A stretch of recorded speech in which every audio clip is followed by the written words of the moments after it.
السلام عليكم ورحمة الله وبركاته كسر وهذا سيد أكاديمي وحنا كل وذاك دونا صدق شيء وهدي أتشوكتيسو نلش هذا وحوين كبدلية productivity كاجا time management كاجا يحبك أدكو عمل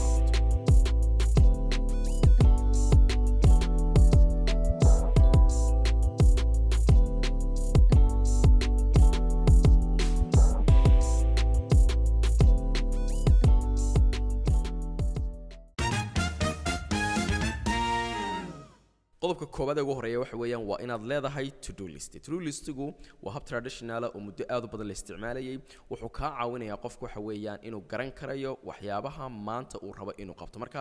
subaxii markaad sidaa u soo kacdo inta aad shay kale aan qabanin waxa weeyaan ama habeenkii markaad sii seexanayso waa inaad list garaysaa maalinta bilaabmaysa taskiyada aad u baahan tahay inaad waxa weeyaan aad qorto marka nooca doonana ha noqdaan taskiyada kuugu waaweyn ee aad doonayso ama maskaxdaada ku jira maanta inaad qabato waa inaad waxa weeyaan aad qorto marka qalin ahaan qalin waraq waa isticmaali karaysaa applicationsna waxa weeyaan waad isticmaali karaysaa marka guud ahaan markaad list garayso taskiyadaasi maalinlaha ah waa inaad iyaga laftooda waxa weeyaan aad ka sii dhex samaysaa waxa weeyaan wax loo yaqaan MIT most important task ama haddii midna tusaale ahaan 10 shay aad list garaysay waa inaad saddex ka mid ah saddexda ugu aslada waa saddexda ugu culus waa inta soo qaadato aad tiraahdaa saddexdaasi waa qasab inaan maanta aan dhameystiraa deedna kuwa kale waxa noqon doona marka waxa weeyaan way ku xigi doonaan marka to-do listigu waxa weeyaan wuxuu ka caawinayaa koow inay ku caddahay waxa aad rabto maanta inaad qabataa soo kaleeto marka shayga waad focus garaynaysaa ama waqti baad ku bixinaysaa ama shaygan inuu ku yaalo ayaa dareemaysaa laba wuxuu ka caawinayaa to-do listigu inaad kala garanayso waxa weeyaan priority aad u kala samayn karto say u kala muhiimsan yihiin waayo hadda subax intaad ka soo kacdo aadna taski kasta oo ka soo horbaxa aad qabato oo noloshaadu aanay nidaamsanayn oo lid garanaynin taskiyada aad doonayso maanta inaad qabato kuweeba aad u sii muhiima kuweeba waxa weeyaan wax badan kaaga xiran yihiin kuweeba waxa weeyaan stress iyo culays badan kugu haya laakiin marka to-do listiga aad qorato sidaan soo sheegnay waxa weeyaan waa inaad MIT ku samaysaa most important taskigi means waxa weeyaan priority wada kala samaynaysaa kuweeba aad u high ah kuweeba low ah kuweeba medium ah marka to-do listigu inaad taskiyada aad qabanayso priority-goodii aad ogaato ayuu ku saamaxmay waxa kale oo to-do listigu aad ku saamaxmaya ama aad ka helaysaa waxa weeyaan waa qanaaca satisfactions means waxa weeyaan taski kasta marka aad tigraysay aad dhamayso khaasatan saddexda taski ugu waaweyn marka aad dhamayso naftaadu waxay dareemaysaa waxa weeyaan inaad at least inaad guul aad gaadhay marka mid kasta task kasta aad saxdo waxa dareemaysaa waxa weeyaan waa qanaacad waayo taskiyo waaweyn ayaad marka waxa weeyaan aad bahalaysay marka waxaan kula talinayaa subax hore ama habeenkii markaad sii seexanayso waa inaad waxa weeyaan aad diiwaan gelisaa taskiga maalinta ku bilaabmaysa soo kaleeto waxa weeyaan waa inaad u kala saartaa priority aad kala siisaa oo taskiyada aad qoraysaa isku priority ama waxa weeyaan isku culays ma ahe say u kala muhiimsan yihiin waa inaad u soo kala xulataa oo waxa weeyaan aad u soo kala qortaa qodobka labaad ee inaad yeelato laga doonayo waxa weeyaan waa time blocking waxa weeyaan 24 saacadood waa inaanay isku furnayn oo waxa weeyaan inaad shaqo iyo xun inaad qabato inaanay ahayn waa in block by block ama qayb by qayb waa in waxa weeyaan ay u kala qaybsatay khaasatan ugu yaraan waa inaad 4 qaybood u kala qaybisaa marka qayb walba waxa galaya group shaqooyin oo loogu talagalay tusaale waxa leedahay blogga koobaad waa morning routine-kii subaxii wixii aan qabanayay salaadii tahay hadii quraan akhris tahay hadii buug akhrin tahay hadii waxa weeyaan exercise tahay bloggaas ayuu galaya blogga labaad waxa leeyahay tusaale ahaan wax xilliga shaqada waa work time-kii dadna wax allaali wixii shaqo khuseeya hadday tahay meeting hadday tahay shaqo aad qabanayso wax hadday tahay market wadaaf wax allaali wixii aad samaynayso ayaa dadna bloggaasi aad gelinaysaa blogga saddexaad tusaale ahaan waxaad oran kartaa wax xilliga waxbarashada blogga afraad waxa leedahay wax xilliga family-ga marka blogs inta badan lama sii badiyo 4 ilaa 5 6 waa iska okay blogsku marka waxa weeyaan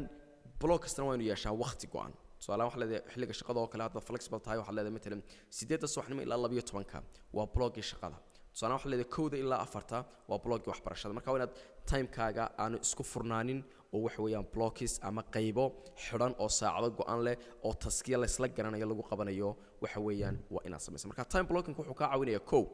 waxa ka yaraanay distraction-kii in wax weeyaan lagu mashquuliyo laga soo dhaxgalo oo tusaale ahaan hadii blogga subaxii 8 ilaa 12 uu yahay blogga shaqada waxaad already aad ogsoon tahay qofka aad la ballamisay meter aad la samaysanaysaa waxaad gelinaysaa blogga shaqada loogu talagalay ma gelinaysid blogga waxbarashada loogu talagalay ma gelinaysid blogga loogu talagalay waxa weeye family ma gelinaysid blogga marka noloshaada kale loogu talagalay marka qofka uu kula soo hadlo waxa leedahay xilligaasan haleelaya haddaad blogga waxbarashada aad taagan tahay oo aad doonayso maanta inaad wax dhigato waxaa laga yaabaa wax allaali wixii kugu soo duldhaca wixii dee degdega mooyaan wixii kale oo dhan waxaa leedahay xilligan waxbaan dhiganayaa waxa weeyaan ma haleelaya marka qodobka ugu muhiimsan time blocking ku sinay waxa weeyaan waa in distractionka uu ka yaraado waa distractionka waxa kaliya ee qofka ka lumiya waxa weeyaan maalintiisa ama 24 saacadood iyada labaad waxa weeyaan time blocking ku leeyahay waxa weeyaan waa controlling waxaad controlaysaa blog kasta shaqadii la qabanayay minis waxa weeyaan oo haddii blog kamidii shaqooyinkii loogu talagalay in la qabto aan lagu qaban ama bloggaasi lagu mashquuliyay oo maalinta bloggaasi uu ka xumaaday waxa laga yaabaa blogyadii kale saameyn kuma yeelanayso laakiin afraadka saacad markay isku furan yihiin waxa laga yaabaa haddii jawiga subaxii maalinta lagaaga ciyaaro waxa weeyaan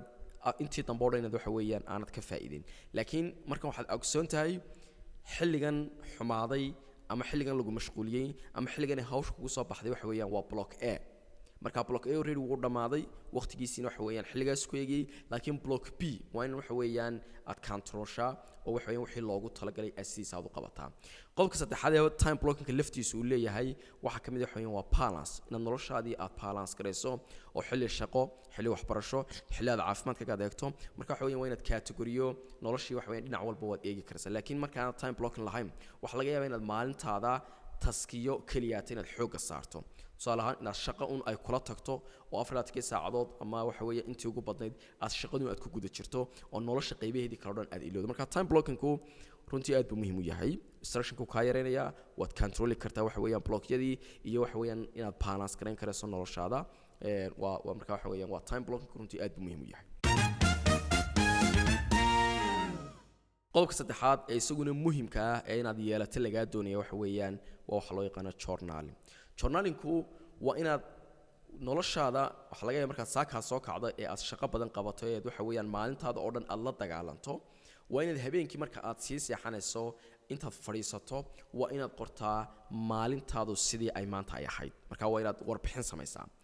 wixii ka cadhaysiiyay wixii ku farxad geliyay wixii maanta ku qabsoomay waxaan maanta ku qabsoomin waa waxa weeyaan saaka from afartii barkii aad kacday ilaa iyo markaad seexanayso waxa weeyaan wixii qabsoomay oo dhan waxa weeyaan waa inaad markaa intaad qalin iyo book soo qaadato hadaad doonto waxa weeyaan inta badan qalinkii buuga waxa weeyaan yacni aad deganaansho badan lagu dareemaa laakiin qofka digital isticmaalaya waxa weeyaan waa okay waa digitalku xagga safety kaga fiican yahay marka labadaba isticmaali karaysaa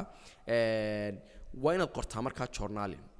noloshaadu maanta sidii ay ahayd wax allaale iyo wixii ku gadaama marka adigoo soo koobaya ma qorisid waxa weeyaan page fara badan ma qorisid laakiin adigoo summary sameynaya ama bullet sameynaya waa inaad soo koobtaa wixii maanta kula kulmay marka journaling wuxuu ka caawinayaa inaad ugu horreyn aad dareento wax loo yaqaan relief means waxa weeyaan inaad deganaansho aad dareento waxa weeyaan haddii maskaxdaadu buuq badan ku furnaa haddii waxa weeyaan maanta oo kale waxa weeyaan noloshu ama maalinluhu waxa weeyaan taskiye aad u adag aad qabatay waxaad dareemaysaa waxa weeyaan marka culaysyo fara badan marka laakiin qalin book marka soo qaadato ee aad qorto maalintaadii oo dhan wixii aad la kulantay waxa marka aad dareemaysaa waxa weeyaan waa deganaansho marka ko relief baad kelaysaa laba waxaad kaloo laga helaa journaling waxa weeyaan waa self discovery inaad means waxa weeyaan marka qaana dib u soo noqoto waxa laga yaabaa marar badan markaad journal habeen walba aad qorto haddii mashaakilka kuu gadaamin uu bato waxa laga yaabaa marka qaanad wax weeyaan aad pouring dareento marka qaar waxa laga yaabaa inaad low energy aad noqoto markaad buugaagtaada aad la soo baxdo ama buugaad wax ku qoraysay ama applicationkii aad journaling ku sameynaysay waxaad xasuusanaysaa mashaakilaadkaaga ugu badan barta ay ka imanayaan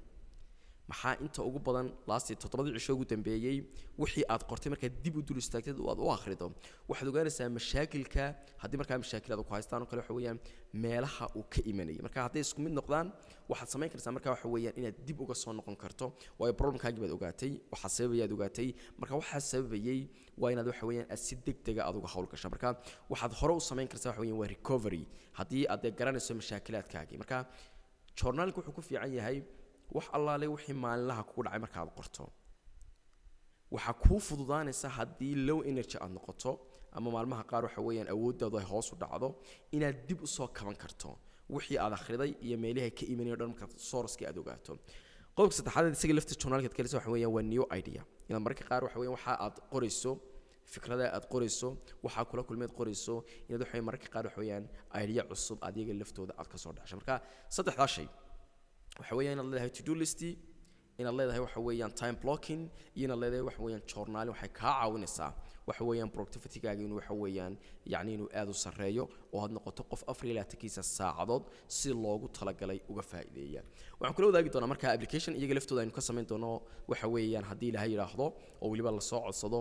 waxa weeyaan qaabka u shaqaynayaan application aad u isticmaali karayso saddexdan qodob tusaale ahaan to-do listigan waxaan u isticmaalaa application loo yaqaano TickTick marka applicationska aad bay u badan yihiin qaar fara badan baa jira kaa doontaa isticmaali karaysaa laakiin applicationkan wuxuu leeyahay website mobile intaba waad ka geli karaysaa Google Calendar isaga wuxuu iga caawinaya waxa weeye waa time blocking inaad isaga laftiisa ku samayso anigu application xagga journalka waxaan isticmaalaa loo yaqaano day one marka isaga laftiisa 10 marka soo laakiin way badan yihiin applicationada journalka oo isticmaali karaysaa waxaa kamid ah journal haddaad iPhone aad isticmaalayso Notion baad isticmaali kartaa Evernote baad isticmaali kartaa marka application laftooda iyaga qaabka loo isticmaalayo loogu qorayo mar baynu ka samayn doonaa laakiin applicationskan dhammaantood waxa weeyaan waa free haddaad u baahantahay waad la soo degi doontaa insha allah mahadsantihiin waxaan filayaa saddexdan tibisina waxa weeyaan wax weyn ay ka bedeli doonaan fadlan haddaad saddexdan mid ama laba ama saddexdaba isticmaasho fadlan commentka nagula wadaag soo kaleeto waxa weeyaan applicationska hadduu isticmaasho laftooda fadlan commentka nagula wadaag aad baad mahadsantihiin wasalaamu calaykum waraxmatullaahi wabarakaatu